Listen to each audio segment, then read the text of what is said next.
You still pretty sick.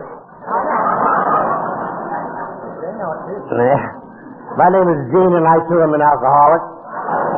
And always when I identify myself as an alcoholic, I base that identification on my interpretation of the definition of the word alcoholic, as it's defined in the book Alcoholics Anonymous, a book written by alcoholics for alcoholics.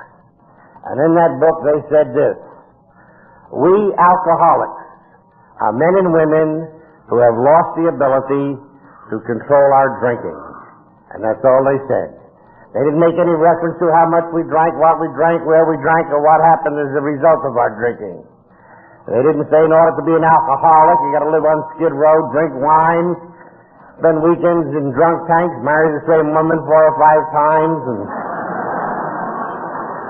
those things can and do happen to people who don't drink, you know.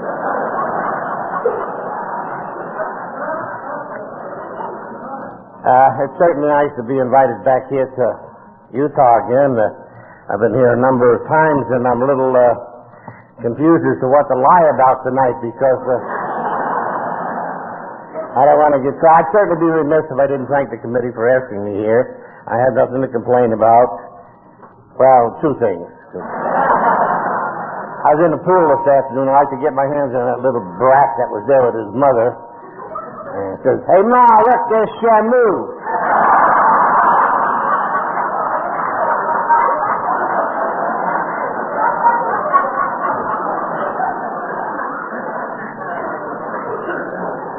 And the only bad thing about the hotel is the towels are too thick. I can't get them in my suitcase.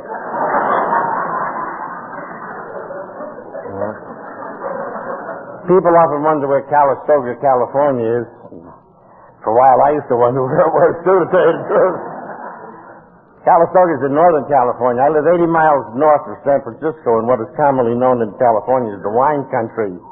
The world-famous Napa Valley, you know, a very enchanting place. If any of you had ever seen a TV program called Falcon Crest, that's where I live, in that kind of a community, a little 4,000 people, you know, and not a big deal or nothing like that, but we have the same problems that they have in cities of 4 million people, and we have AA groups there, 31 little groups in our little town, and that's pretty good for a town of that size.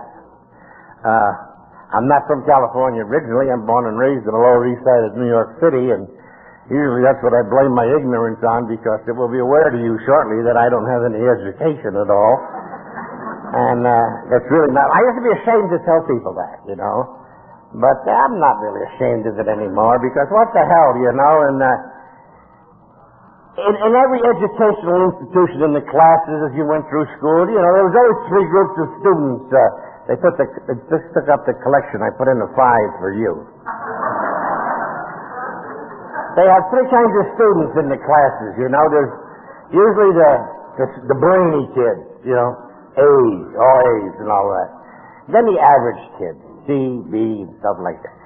And then in every class there's always 1 or 2 dummies, you know, that just don't make it, you know, and that was me. And the New York State Board of Regents, you know, recognized that early in my educational career, because they placed me in what they called special education. It later came to be known as Welcome Back Cotter. You know. I stayed in the same room for 8 years, you know. The determination of when you were to leave there was whether you were smoking or dating the teacher, you know. And I finally did get out of that school, and I'll never forget that day. It was probably the most traumatic day of my young life. They told me that I was going to go into the high school. And my brother Jack, who was a little older than I am, had taken me over to the high school on that day when you have to get organized and pick out the subjects you're going to take. And New York State Board of Regents had a requirement for all high school students that you take a foreign language. Now that seems strange to me, because I've been getting F in English for 8 years. And my brother said, you know, he said, you don't have much of a chance. And I forget what the choices were. I think it was Italian, French, Spanish, and maybe German or something. It didn't make any difference. They were all way out of my league. But I'm an Irish Roman Catholic, so of course as a little child I served on the altar of the church. So I know the Confiteor of the Mass, I know the Latin of the Mass and things like that. So my brother, you know, wisely and compassionately, he said, you know, the best shot you got is Spanish. He says, it's a little bit like Latin. He says, that might help you out a little bit. So as a freshman, I took Spanish 1. And as a sophomore, I took Spanish 1. And I took Spanish 1 when I was a junior and right on into when I was a senior. And I split from high school, at age 16 and enlisted underage in the United States Marines.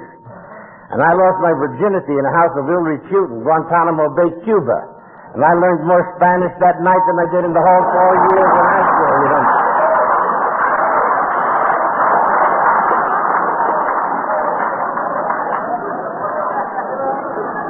As a matter of fact, talking about schools, I was driving, it's a long drive from where I live down to the airport, in San Francisco, and I had to come through one of our more affluent counties up there, Marin County, and land of the hot tubs and the peacock feathers and things like that.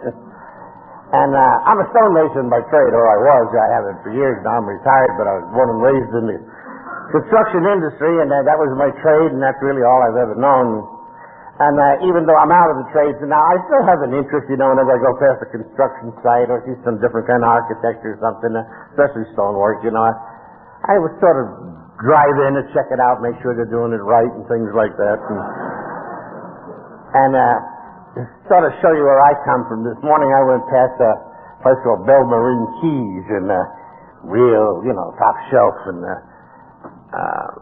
they had a big sign out in front of this construction project, this building that's been under construction, saying what it was going to be, and who was building it, and the board of supervisors, and all that kind of stuff. Now, maybe you women won't understand this, but I'm certain you guys will, There's this big sign, and it says, Future Site of the Francis Luella Parker Pennington High School. Jesus Christ. Can you imagine telling somebody you go to Francis Llewellyn Parker Pennington High School? The logo on the football helmets must be a canary.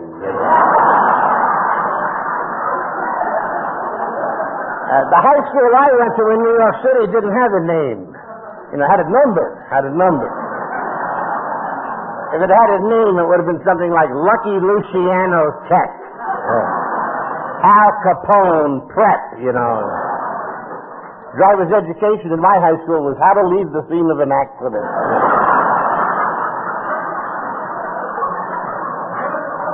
President of the senior class is a guy by the name of Vito. That ought to tell you the whole thing right there, But enough of that. That sort of shows you where I come from, and I'm not going to get into any big, long story about my woes and sins and all of the trials and tribulations and bad breaks that I had with alcohol. I don't think that's really that important to you, of how people get drunk. You know how to do that very well, I sort of like to tell you, something that just recently happened to me, in this little valley that I live in, which is a very famous valley in California. Everybody in the country wants to live there, because of its quaintness and its old world charm, and we're very strong on slow growth, and we have no industry there except the wine industry. And I eat in a restaurant. Well, I've been eating in the same restaurant for lunch for about the last 25 years, and it's in between the town of Calistoga and St. Helena. And I've been sitting and eating with the same 12 guys. Well, with the exception of we've lost 2, but replaced them. 12 of us sit around a round table, like 12 little old ladies, and we get pissed off if somebody sits in our seat, but it's a great hour and a half every day. I really look. It's the best part of my day, I'm the only one of the whole 12 that doesn't drink. The other 11 guys have all the very big names in the wine industry. You'd know them all. Mondavi, Peter Mondavi, Louis Martini, Brother Timothy from Christian Brothers. And just 12 guys, having an hour and a half to themselves, just telling a couple off-colored jokes, talking about the Giants, the 49ers, the Raiders, and women, and all sorts of... Well, we don't talk about women when the priest is there, not so much, He gets all excited and starts spilling his soup all over himself.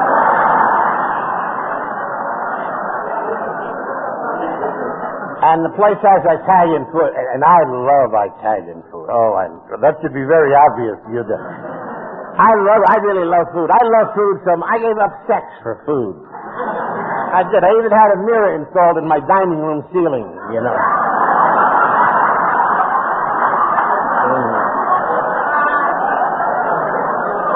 You're bad. You're very bad. And we sit around this table, and because of the prominence of the Napa Valley and the wine industry in the world today, you know, all those wineries are visited on a daily basis by big moguls from all foreign countries all over the world.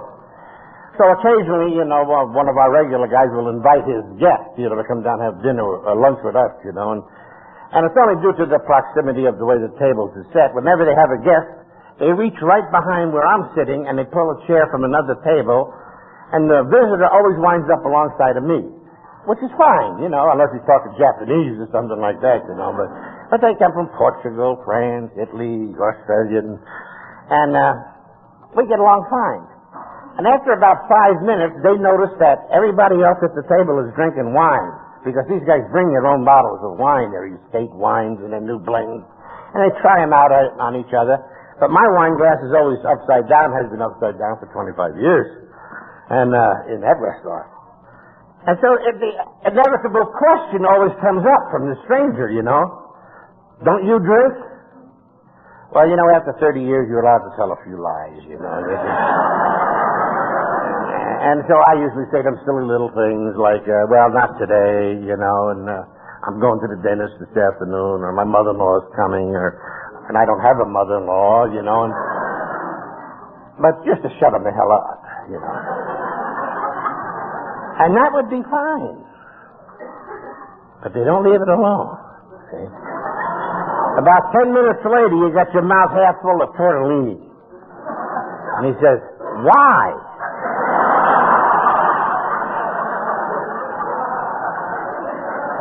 Well, I'm not about to stand up and say, well, my name is Gene, and I'm bound by a moral obligation to tell you what it was like, what happened, and what it's like now. I ain't going to go through all of that kind of crap. And, you know, it's always reminded me of another time. We was talking a little bit about it this afternoon. I was privileged to be part of the anniversary of Alcoholics Anonymous in Alaska some years ago, and it was in Fairbanks. And because sometimes, you know, we in alcoholics tend to think the whole world knows about alcoholism, you know, and they don't, you know. Because on the Monday morning that I was coming back to the States, you know, mainland or whatever the hell you call it, I was sitting in the airport in Fairbanks, and I was watching this one young guy, about 25 years old. He was over at the bar, you know. Man, he was throwing them in just as fast as they could. Ho, ho, ho, he left. He reminded me of Bluto, you know, in the Popeye cartoons, you know. And he was dressed like that. He had a big beard on, big thick suspenders, and big boots. And, you know. And he was just having one hell of a time, you know. And I really sort of envied him, to tell you the truth. And I'll be damned if he didn't wind up alongside of me on the plane. So we get to chatting, and it turns out he was a construction worker from the oil fields up in Prudhoe Bay, and he'd been up there on a 17-month contract, and he'd been up there working 17 months, 7 days a week, 10 hours a day, you know, to get his post together. Now he was on his way home for a furlough to Peoria, Illinois. And he had enough money saved up for a little down payment on the house. He was going to see a little baby that he hadn't seen yet, that was born, you know, shortly after he left. So he was really living it up and having a big old time. So, and I could understand that. And every time the girl came by, he ordered a drink, and he said, you want one too? And no. And he kept telling me all about the construction fields up there, you know, we got the construction in common, and he was telling me about how they work under sub-zero weather and stuff like that. And he kept it up, and he kept it up. And he finally ran out of gas about over Seattle someplace, you know. And then he said, by the way, what do you do for a living? Oh, Jesus.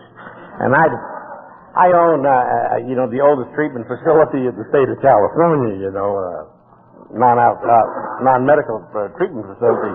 All AA is all it is. And so I didn't want to tell this guy that. I think it tries to blow the whole day for him, you know. But like telling him I was a tire manager for Sears and Roebuck or any goddamn thing. But I come out and I says, I own an alcoholic treatment facility. And he looked at me, he said, a what? I said, an alcoholic treatment facility. And he said, what in the hell is that? And they meant it. And I said, well, that's a place where people go who don't want to drink anymore. And as innocently as a little newborn baby, he said, well, why would anybody want to do that? And son of a bitch, he was right. Why? Why would anybody want to go drink? And that's what these guys asked me. And, for many, many years, I came to Alcoholics Anonymous in 1950. And like I said, I'm a lot better now because I've been through a course of learning and instruction and stuff like that. But I couldn't read very well when I came here, and I didn't understand a lot of things. And I was one of them guys you'd see around AA meetings who always sat in the front row or something like that. And when people would be saying something, I'd go, as I knew what the hell he was talking. He might have been calling me an asshole for all I know. I'm going, and I carried the book around, and I'd,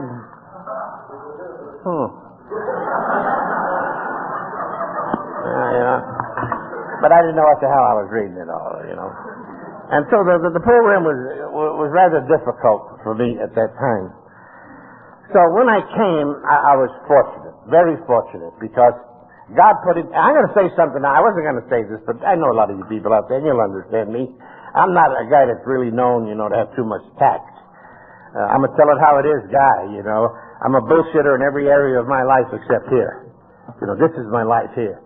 And it's nice that we're here on a nice gay occasion having a lot of fun, and stuff like that, but we must never forget where we come from and where we are. And so sometimes, I bring up things that get people's asshole a little red because they don't like what I say. But I can't help that, You and I know, or we should know by our own experiences, and we can't be so naive to think for 1 minute that everybody in this room is finished drinking or using. Now, that's not true, and I know it's not true. As hard as it is to say, there are people sitting in this room right now, and I certainly number myself amongst them possibilities, who are going to drink or use again, whatever the hell the game is. That's how it is. And before you look at me like that, lady, that isn't an original thought of mine, That's in this book. If you get a chance, you can read it, sometime.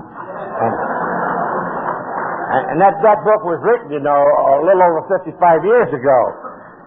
And they even knew about this problem that exists today then, because they said, quote, despite all that we can say, many who are real alcoholics, by every form of self-deception and experimentation, they will drink again.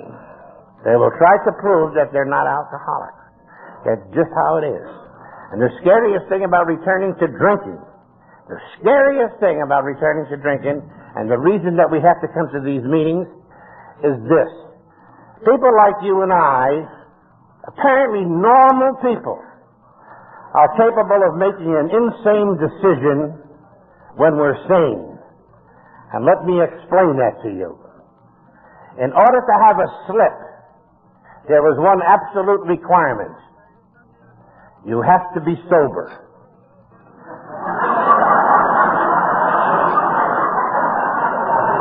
Which means you will make a decision to drink when you are sober. And for people like you and I to drink is an insane activity, because the word insanity is defined in any dictionary thusly: anytime you place your life or the life of others in jeopardy by your actions, that is an insane act. So for you or I to drink again is insanity. So that means that I can make an insane decision when I'm sane. And that's why I come to these things, and that's why I've been coming to them for 43 years. Because I know that any moment that I can make that decision, I know, as hard as it is to believe, that I can be drunk an hour from now walking through that door, even though I'm in the accompaniment of all of the people I love the best. I know that. I don't think the probability exists, but I know the possibility does. And that's why I need this program, as it says, on a daily basis. This is not a solo act. Guy asked me today, he says, well, when do you complete the steps? You'd never complete the steps. If you were in Toronto, Canada, in 1965, when Bill Wilson was speaking right out there in the middle of that hockey rink, On Saturday night, he told you why we don't complete these steps. He didn't say it that way. He said Alcoholics Anonymous is a program designed for people who seek a new way of life. Well, the new way of life is those steps, mainly 2 through 12. The reason you eliminate one is because one is the only time alcohol is mentioned, and alcohol to us is death. So it talks about death in the first step. The next 11 steps are all about living. How to live with dignity, how to live with pride, how to live with compassion and love. And that's what those steps teach me. I didn't always know that. I didn't really know. Well, when people would say, why don't you drink? I didn't know. And then when I finally did get to know, I didn't know how to tell you. I didn't know how to say it. And at the times that I would venture enough courage to say it, I'd goof it all up. And you'd laugh at me or giggle at me, or I'd be so embarrassed I'd run away. So I'd done the only thing an alcoholic would do. I just shut up. You'd ask me, well, why don't you drink anymore? I wanted to tell you, I wanted to scream it out. Because inside of me, I knew why I didn't. I wanted to holler to the whole world. But I was scared to, because I figured by the time it came out in words, it'd be all mixed up and you wouldn't understand me. And then God stepped in. Give me a break. Well, I don't know if it's a break. I was invited to participate in an AA activity in well, it's a pretty nice place now, but then it was an asshole of a place. Stockton, California. Only place worse than that is Kanab, Utah. And I've been there. And that Maple Grove runs a close second. Jesus, I'll never forget those two experiences. Woo! Willing to go to any length. My God. But I was invited to go to Stockton, California. Jeez. Stockton is not the French Riviera, you know. It's about as exciting as an empty paint can, you know. For a big deal on Saturday in Stockton, you go through the work clothes department of the J.C. Penney store, you know. Ho, ho, ho, you know. And I was holed up in one of them mama-papa type motels, trying to keep cool because it gets hot, you know. That's right there in our San Joaquin Valley, and man, it was hot. And I was watching one of them Saturday afternoon classics on TV, you know. Shirley Temple makes it with Godzilla, you know. When all of a sudden the commercial came on. And many of you have seen this commercial. And that commercial had such an impact on my sobriety that I actually researched it. And it was filmed in Richardson Bay, which is a small bay off of San Francisco Bay. And it was filmed on one of our beautiful October days, you know. Any of you are from the Bay Area, you know that this month is our summer. October is summer in San Francisco, you know. Not June, July, and August. And it was just a fantastic day, and the bay was just like a sheet of blue glass, you know, like a mirror. And they had all the sailing boats were out there, people sailing around in little white sails. It looked like a bunch of butterflies out there, you know. And they took the cameras and they zoomed in on one of these sailing vessels and onto the deck. There was a whole bunch of young people, 19, 20, 21-year-old kids, running up and down the decks with cut-off blue jeans on and weird little T-shirts and funny little hats and shimmying up the mast, diving off the yardarm, swinging on the lines, dropping into the bay, just jackassing around, you know, having a big old time. And then the post line came on. And how ironic, because it was advertising beer. It says, you only go around once. Grab all of the gusto you can.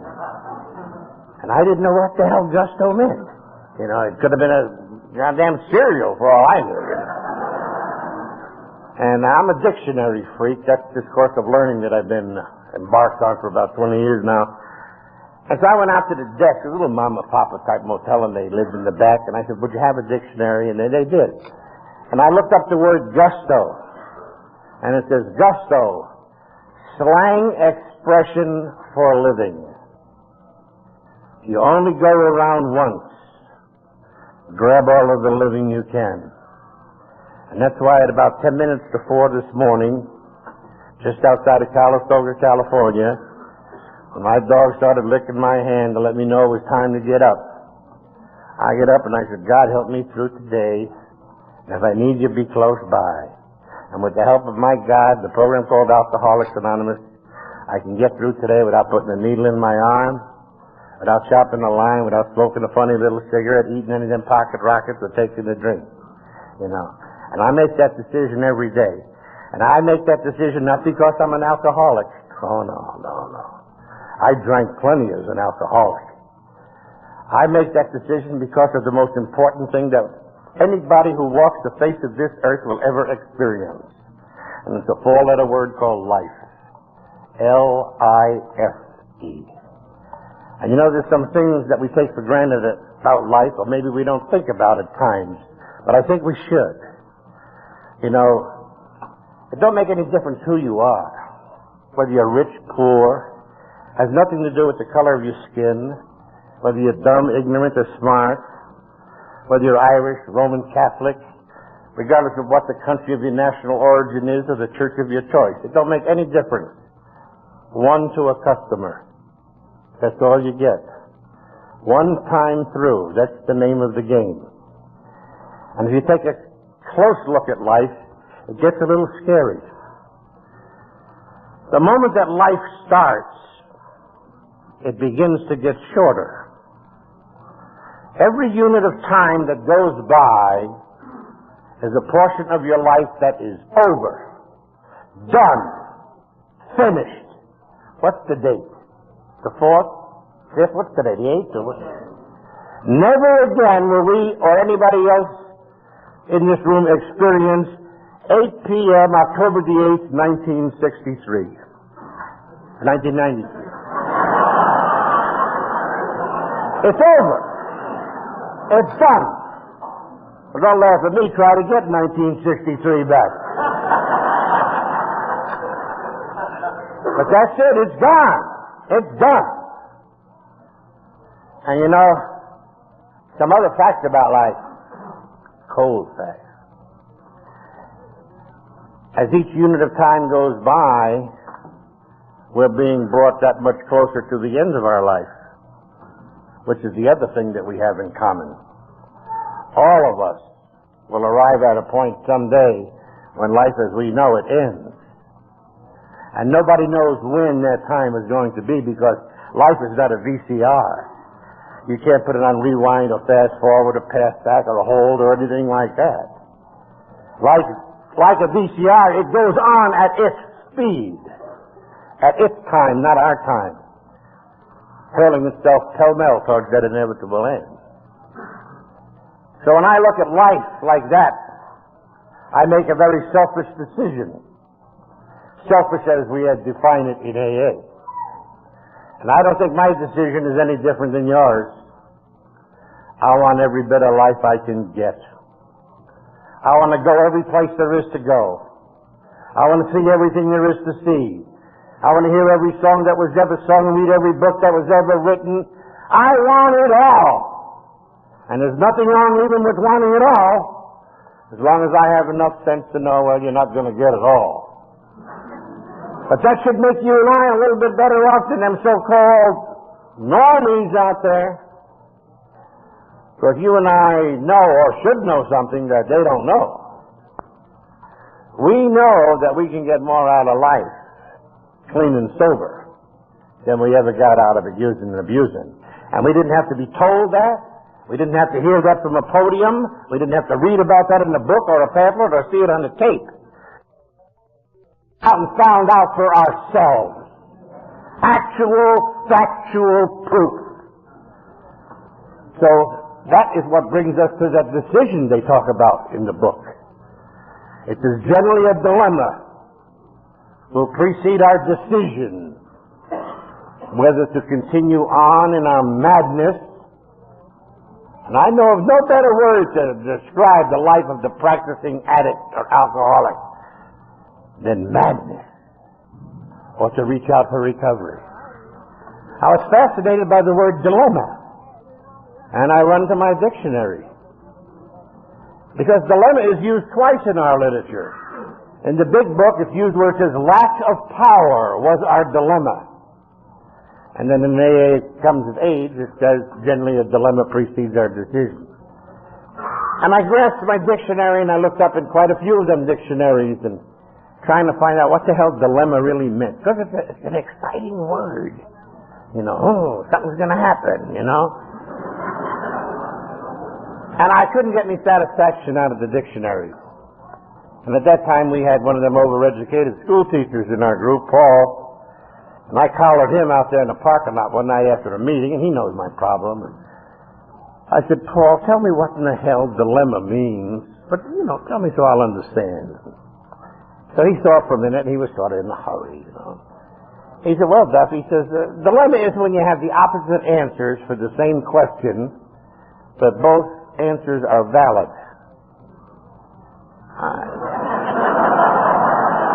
I mean, this guy's going through early male menopause or something like that. How the hell can you have the opposite answers for the same question?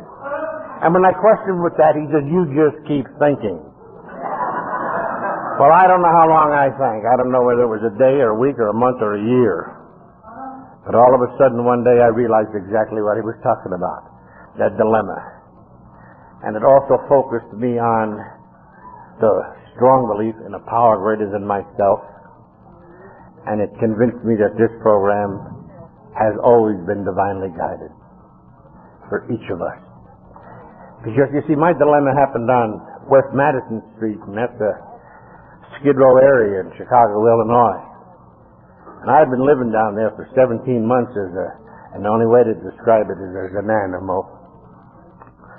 And I had relegated my drinking now to that so-called quiet drinking, you know.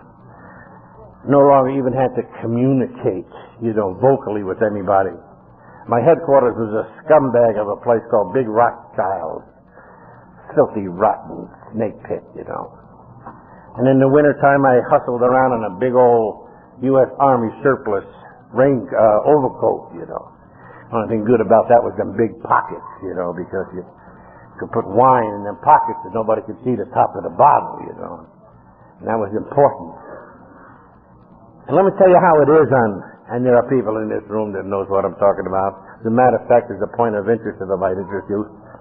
I got a little mauled in this afternoon. My room faces out on the street and I see a building over there that says Hotel Marion. There's a Marion Hotel in every town in the United States, you know. And if the rooms in the Hotel Marion could only talk, they'd tell some horrible, horrible tales, you know.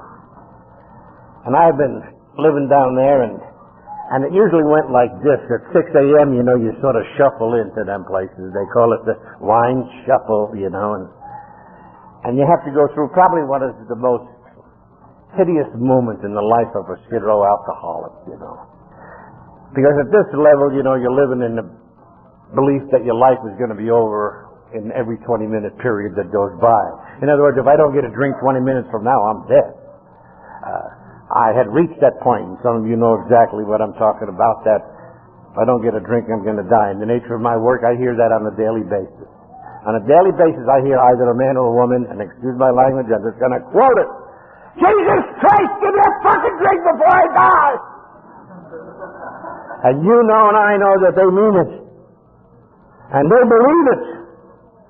There came a time in the lives of many of us in this room when we were convinced that we were going to die if we didn't get a drink or a hit or whatever the hell the thing was. And that's how it is when you're living down there as an animal. As soon as I would get a drink, my only thought would be, am I going to get another one 20 minutes from now or am I going to die? And you can call that a bottom if you want. And you have to go... Let me tell you something else about alcoholics on Skid Row. You can always separate them from the common drunk on Skid Row very easily. The alcoholics cry. They always cry before their first drink. You can walk in and there's just 10 guys sitting at that bar getting ready to take a drink. You can pick out the alcoholics, the 4 guys that are crying. Because you see, they're still burdened with guilt. And guilt is the best thing in the world that can happen to an alcoholic. Best thing in the world. Because guilt is the signal. Guilt is the signal that down deep in that gut, there still must be some decency. Because if there was no decency in that gut, there'd be no guilt. And decency is the thing that has to ignite the willingness to stand up one day and say, I don't want to be like this. And then you make the entry. But first you got to go through that moment, you know. That bartender stands opposite you and he's got that bottle of cheap wine in his hand, that 7-ounce paper cup in his hand, and he ain't pouring nothing till he sees something. And then you go into the pockets, right? Bottle caps, bus tokens, Japanese money, electrical conduits, pennies, just a whole, and you stand there in total terror, hoping to Christ that pretty soon something in that pile adds up to 15 cents. Because 15 cents stands between you and dying. 15 cents for 4 ounces of lousy wine. Oh no, not that Napa Valley wine, you know. Something like the Pride of Orem, something like that.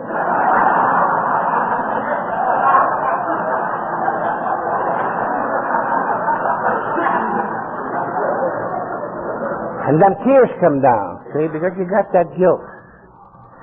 And then, oh Jesus, you're saved. You got enough. You got enough. You're gonna live 20 more minutes. And he pours it, you know. And then that's when that dilemma comes. You know what I'm talking about. You all know what I'm talking about. You didn't have to be in Rothschild's. It was probably in your kitchen or home or any other place. But you stand there and you look at that goddamn drink and you know it's killing you. You know that. You've always known that.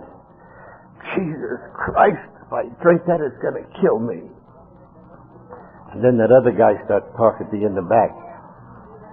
But if you don't drink it, you're going to die. Opposite answers for the same question. And they're both valid. If I drink it, it kills me, and if I don't drink it, I die. How can you and I make a decision at a moment like that? We are incapable of making that decision. So the decision is made by who? Who? Who makes the decision? I hope none of you really think you're the reason you're here. I don't think any of you think you made the decision. I can remember the very day that I was asked to come to my first meeting of Alcoholics Anonymous. I was building a high school. The company I was working for was building a high school in a place called Rochelle, Illinois. And I was the boss on it only because it was a 99% masonry project. And I had a bricklayer working for me by the name of Eddie Friel, who was a pain in the ass. Every week his wages were getting garnished. They were repossessed in his pickup truck. He'd never show up on Monday. If I gave him his paycheck before noon on Wednesday, he wouldn't come back from lunch. But he was a nice guy. And I hated his guts. And then all of a sudden, the bill collector stopped coming around. Nobody came to pick up his truck anymore. He was there every Monday. Didn't make any difference when I gave him his check. And then one day he walked into the little field office we had, a little construction shanty on the job site, and he said to me, the superintendent, the big war hero. He says, Duff, well, he called me Boomer then. He said, Boomer, he said, I belong to AA. Would you like to go to a meeting? Holy Christ. My butt just puckered. Man, I was furious.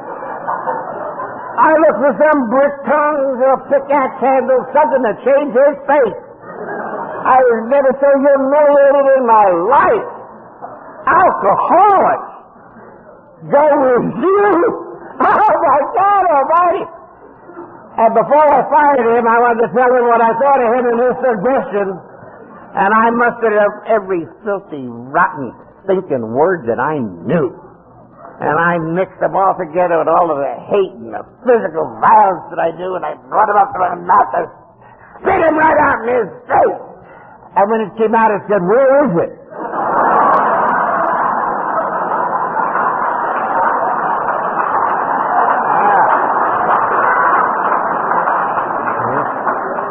Now, why would I say that? It certainly couldn't have been me to say that, and it couldn't have been Eddie, because he asked the question, and we were the only two guys in there that I could see.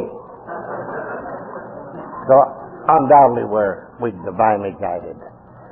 But then, I'm no shining example of this program. Well, I came in here, 24 years old, and I drank for the first 6 years on this program. It took me 6 years to get one full year of sobriety. Then I put together 8, and then I went to a Marine reunion and had a couple of drinks on the weekend, and that busted that. Now I'm sober 30 years. I still go to Marine reunions, but they all know I'm on AA now. But what turned it around? And I'd like to tell you what turned it around in closing, I had committed myself to a sponsor. And I'm ashamed to tell this at times. As a matter of fact, I don't tell this to many people. I was convinced that I didn't belong here. I was convinced that you were wrong. I was convinced that Eddie was wrong, that the book was wrong, and it had nothing to do with a guy like me, And I wanted to prove that to you. So I was doing a little time in an institution in Illinois, and jerks from the H&I used to come out there every Sunday night, I'd go, not to learn anything. They always brought cookies with them and a couple of loose cigarettes and a quarter or two. Your values sort of change, when you're doing things. And I hated that asshole who was the secretary, I used to call him the Gray Eagle, He had silver hair. He wore a blue suit, a white shirt, and a maroon tie. And he looked like he'd just come back from 8 weeks on Miami Beach. And he was the vice president of the locomotive division for General Motors. His name was Bob Lambrick. And I hated that guy with a passion. Of course, I know now why I did. He represented everything that I wanted to be, and I knew I wasn't. And it was Bob was the guy that I finally, through an identification process, asked to be my sponsor, And I'm all set, I said, Bob, would you be my sponsor? Something I thought I'd never do. And he said, no. They talk about humiliation, huh? But before I could fire a salvo at him, he said, I just want to tell you what it's going to be like if I'm your sponsor. And that way next Sunday night you can do what you want. So I stood there with that egotistical, cocky attitude we have, Come on, throw it. I can handle anything you bunch of wimps got, And he says, Duff, if I'm your sponsor, I'm going to make every decision in your life for the next year without any further comment or question from you. Well, if Sister B was here right now, she says that's when I use the F word.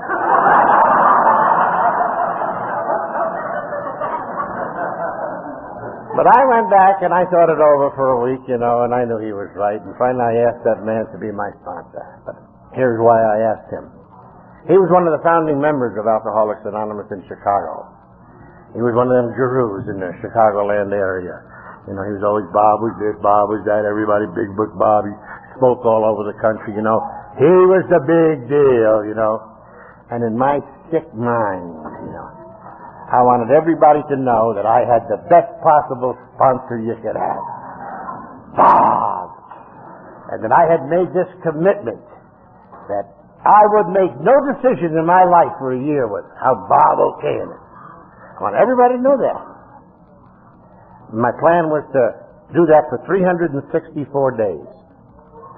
And then on the 365th day, I was going to come up before you with a group like this and say, well, I'm Bob's pigeon. I have done everything this man has told me to do for the whole year. And then reach underneath the podium and pull out a bottle of VO and drink it right in front of you and say, see, it doesn't work. That was my plan. But what I hadn't figured on was that during that year, as a result of taking those inventories, my life changed. And it began to get better. And the night that it really happened, under this commitment that I had to Bobby, had a schedule of meetings where I was supposed to go and all of that kind of crap. And I had to go to a meeting in a place called Crystal Lake, Illinois, sort of an affluent, big-time money place outside of Chicago. And I hated to go. I hated to go to all the meetings. This one I sort of liked a little bit more, only for one selfish reason. There was a lady there by the name of Helene. Helene belongs in the Roaring Twenties, in the gay, what the hell was that guy's name? Great Gatsby days, you know. She wore a big hat that flopped around way out here. And she wore gloves in the summertime. I never saw anybody do that in my life. Way the hell up to here, you know. And she was always the first one there. And I'd come up with the guys in the pickup truck, and I'd hop out of the pickup truck, and Helene would always go, "Oh, Gene, it's such a delight to see you." Now, I didn't want anybody to know I liked that, you know. But I did, you know. Nobody ever talked to me like that, you know. It's such a delight, you know. And because we were always the first guys there, we'd have to, it was a discussion meeting, we'd set the tables up for Helene. And then she used to go around where each chair was going to be with them papers, you know, have all the holes in them. What the hell do you call them things? You know, they have little holes in, you put them in front of the doilies. And then they put one of them little Dixie cup things on it and fill it up with little nuts and bullshit, jelly beans and stuff like that. She had them all where you sit. Everybody, if you got to sit at that table, you got one of them little cups, you know. Well, I never got one because I always waited till everybody would see it. Then I come in and I go sit in the corner someplace with the rest of the dummies, you know. Now, I'm going to tell you the truth. This is exactly how it happened, so I don't want you to think I'm being sexist or anything like that, or feminist or anything like that. This one night, you know, they're sitting there, and I'm in the back, you know, wish the goddamn meeting had ended, you know. And halfway through the meeting, boy comes stumbling down the stairs of Selma, drunker than 5 sailors on Pearl Harbor Day. Man, did she have a package on. Boom, boom, boom, boom, boom. And you've seen her, you know. Every group has a Selma and every group has a Helene. You know what Helene is? Helene is the group that you have, the lady you have in your group where you go to meetings. She's the one when the secretary says, "Helene, is there anything you'd like to say tonight?" She says, "No, thanks. I think I'll just pass. I'm so grateful to be here." That's all the hell I ever heard her say. And here comes Selma. And Selma's interrupting all the speakers and the secretary would, "Selma, sit down. We'll talk to you after the meeting." And Selma would sit down and somebody would start talking and up would jump Selma. "Selma, sit down. For Christ's sake, we'll talk to you later." "Selma, sit down. It looked like you were doing the Vatican aerobics, you know." And finally, all of a sudden, in one of her tirades, up jumped little Helene. And at the top of her lungs, she says, "Selma, sit down and shut the F word up." Holy Christ, my head went up like that. It was like having the whole AA in front of you, the whole world. And somebody saying, pick out the one person in the world that would never say the F word. And everybody would pick out Helene, you know. And boy, you know what happened then. Selma turned on her the only way that we can, and we're vicious and we're vulgar and we're rotten. Boy, and she said things to Helene that I wouldn't even repeat here tonight. We were all embarrassed and we had our heads down. My God, shut up, you know. And boy, she just kept it up, and Helene just stood there looking at her. And then the last thing Selma said when she was running out of gas, she says, "Helene, what makes you so goddamn great? You came in here 9 years ago when I came in here, and you never took another drink. See, what'd you do that I didn't do?" And boy, my head went up with that, you know. What the hell did she do?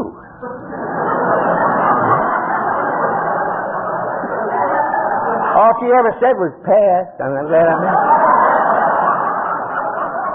put out them goddamn candies and things, you know. And then she looked out there at us like I'm looking out there at you, as though she's saying, "Well, hell, there's only one answer to that. You know what it is." And she said, "Why, Helene, Selma," she said, "I just did what I was told. It's just simple." It didn't strike me right then and then, but about an hour later, I'm sitting in the back of this pickup truck going home, and I'm thinking, and all of that cornball crap that I had heard in AA, all of them lip service things, them little mottos and them slogans, if that was a moment of clarity, then that's what it was, because all of a sudden I understood what they meant. I understood what it meant when it said, rarely have we seen a person fail who has thoroughly followed our path. They were right. They were right when they said, easy does it first things first if you want what we have. Abandon yourself to God. There is one who has all power. That one is God, and may you find him now. All of these things made sense. And I began to see what I call the guarantee. And I don't want to cause any controversy here, and don't argue till I get the hell out of here Sunday. For years and years we say there's no guarantee in that program. I don't want to be the guy to say I'm going to change that book or anything like that because I lived that book. But the way I understand, there is a guarantee, and it's in black and white right here in this book, and it was read here tonight if you were listening. First we have to remind ourselves when this book was written and who wrote it. And the situations surround the writing of it. There's a guy right there that would know right there. But there was a lot of discussion, a lot of argument. It was 79 people wrote the book, Alcoholics. Not 100, 79. And they were no different than we are here as a group. Atheists, agnostics, believers, non-believers, slippers, sliders. The most sobriety any of them could have had was 2 years, because the book was written 2 years after the program started. And they argued amongst themselves just as we would argue if we would be writing the book tonight. Some guys wanted their pictures in the book, some didn't want it. Everybody wanted it. Group of drunks. And then in this myth, if it's a myth or a legend, whatever it is, but it was told to me by somebody I respect very much in this program, out of the group somebody said, well, let's not put nothing in the goddamn book unless we all agree on it. Not really thinking what a stupid thing that was to say. Can you imagine trying to get 79 alcohol? Could you imagine trying to get 4 alcoholics here?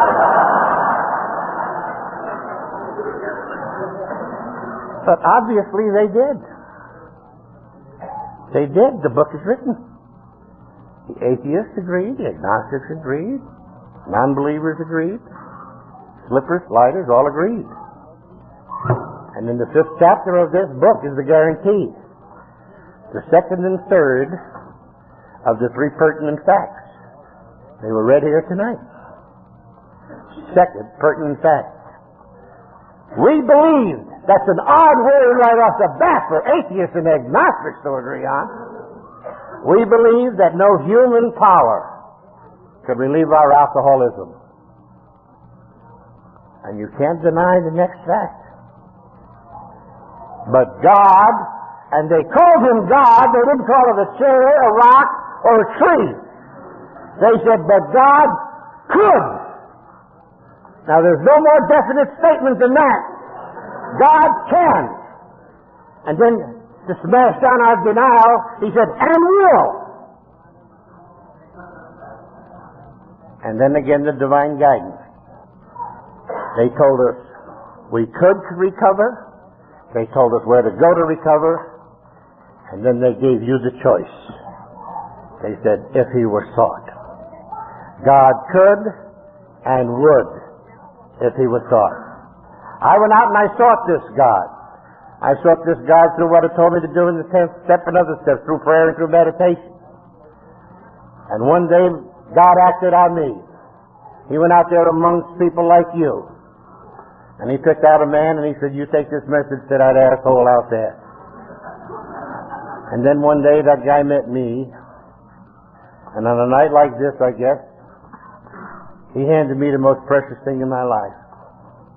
He handed me my life. He gave me life. He gave me back my life, just like you have been given back your life. And he told me that, don't you think for one moment that it's free. He said, there are conditions surrounding the presence of this gift. He says, Duff, I want you to take this gift, this thing called sobriety. He says, don't look for it because you can't see it. He said, it's not wrapped up, it don't have ribbons on it or anything like that. He says, but it's there, just like it's in this room right now. Many of you are carrying this gift right now. And they said, all I had to do was reach out for it, if I wanted it. And I reached out for it. And I took it. And as I took it, Bob said to me, Duff, you take this gift and you pull it close to your heart. And you protect it with your life, because this gift is your life. And as you hold it, you take from it its courage, its strength, its compassion, its love, and its understanding. And he said, Duff, if you just do those few things, sooner than you expect, and perhaps a lot sooner than you deserve, you'll be able to stand up and walk once more amongst your fellows. And Duff, on the day that you can do that, on the day that you can rise up just one more time with some semblance of dignity back in your life, we ask you only to bring the gift back. Thank you very much.